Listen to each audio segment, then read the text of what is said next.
শরতেও চলছে থেমে থেমে বৃষ্টি। এতে আবারও বেড়েছে ডেঙ্গু সংক্রমণ। সেই সাথে হাসপাতালেও বৃদ্ধি পাচ্ছে রোগীর সংখ্যা। গত মাসের তুলনায় এ মাসের প্রথম 10 দিনেই এর সংখ্যা দ্বিগুণ। চিকিৎসকরা বলছেন, ডেঙ্গু প্রতিরোধে সচেতনতার বিকল্প নেই। জ্বর 24 ঘন্টার বেশি স্থায়ী হলে যেতে হবে হাসপাতালে।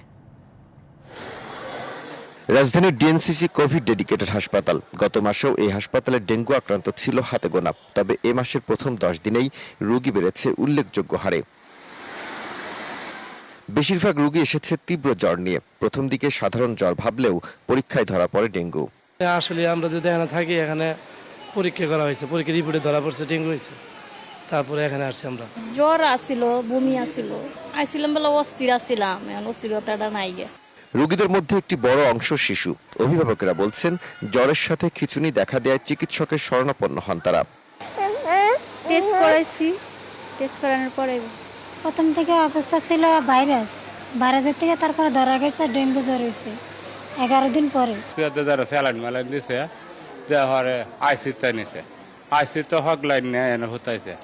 ঢাকা মেডিকেল, মুগদা ও সোহরাওয়ার্দী মেডিকেলেও প্রতিদিন ডেঙ্গু আক্রান্ত বাড়ছে। চিকিৎসকেরা বলছেন, ডেঙ্গু মোকাবেলায় নাগরিক সচেতনতার বিকল্প নেই। ডেঙ্গু মোকাবেলায় পর্যাপ্ত প্রস্তুতি আছে তাদের।